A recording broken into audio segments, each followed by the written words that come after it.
अकबर की कहानी बैल का दूध।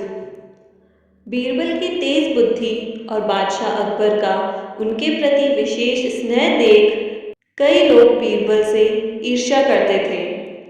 एक दिन दरबार में बादशाह अकबर बीरबल की तारीफ कर रहे थे, तो बादशाह ने देखा कि एक दरबारी खुश नहीं था।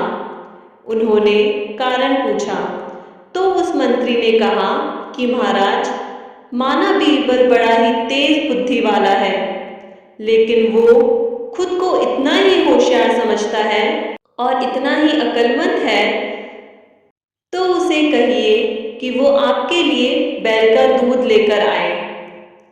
बादशाह ने पहले तो कहा कि भला बैल का दूध कैसे हो सकता है। फिर उस मंत्री ने कहा कि ये तो बीरबल जैसे होशियार व्यक्ति के लिए बड़ी चुनौती नहीं है। तो अकबर ने भी बीरबल की अक्लमंदी की परीक्षा लेने की सोची। अकबर बोले, बीरबल, क्या तुम मानते हो कि दुनिया में कोई कार्य असंभव नहीं? बिल्कुल हुजूर, बीरबल ने कहा।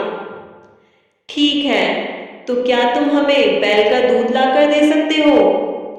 बीरबल के पास हाँ कहने के अलावा कोई चारा नहीं था, लेकिन वो गहरी चिंता में थे कि आखिर कैसे वो इस चुनौती को पूरा करें। घर आकर उन्होंने अपनी पत्नी व पुत्री से भी इसकी चर्चा की। रात हुई और बीरबल की पुत्री अकबर के महल के पीछे स्थित एक कुएं पर गई और पीट पीट कर कपड़े धोने लगी। कपड़े पीटने की आवाज सुनकर बादशाह की नींद खुल गई। खिड़की से देखा कि कोई लड़की कुएं पर कपड़े धो रही है। अकबर ने सिपाही को भेजा और उस लड़की से पूछा, इतनी रात गए कपड़े क्यों धो रही हो बच्ची? बीरबल की पुत्री बोली, महाराज, मेरी माता घर पर नहीं है, वे कुछ महीनों से मायके में है। उनकी अनुपस्थिति में आज मेरे पिता ने एक बच्चे को जन्म दिया। दिन भर मुझे उनकी सेवा पानी करनी पड़ी, इसलिए समय नहीं मिला, तो अब कपड़े धोने रात को यहाँ आई हूँ। लड़की की बात सुनकर अकबर को गुस्सा आ गया और उन्होंने कहा, नादान लड़की, आदमी बच्चे पैदा करते हैं क्या? इसलिए जो सच है वो बता, तुझे माफी मिल जाएगी, वरना सजा भुगतने के लिए तैयार रहना।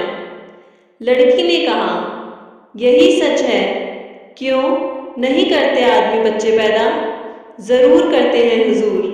जब बैल दूध दे सकता है तो आदमी भी बच्चे पैदा कर सकते हैं।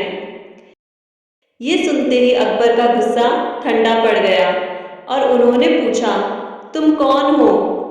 इतने में ही पेड़ के पीछे छिपे बीरबल ने सामने आकर कहा, ये मेरी पुत्री है महाराज। ओह, तो ये सब तुमने किया? बादशाह ने कहा। जी हुजूर, माफी चाहता हूँ, पर और कोई रास्ता भी नहीं था आपकी बात समझाने का। एक बार फिर अकबर ने बीरबल की अक्लमंदी और चतुराई का लोहा माना और अगले दिन दरबारियों को पूरा किस्सा सुनाते हुए बीरबल की खूब प्रशंसा की और उनकी पुत्री की भी, साथ ही इनाम भी दिया, जिसे देख बीरबल से ईर्ष्या रखने वालों के मुंह लटक गए और वो जल भुनकर रह गए। इस कहानी से हमें यह सीख मिलती है कि ऐसी कोई समस्या या सवाल नहीं जिसका हल या समाधान नहीं, बस शांत मन से अपने दिमाग का सही इस्तेमाल करने की जरूरत है, जिससे जलने वाले चारों खाने चित हो जाएंगे और आपका कुछ नहीं बिगाड़ पाएंगे।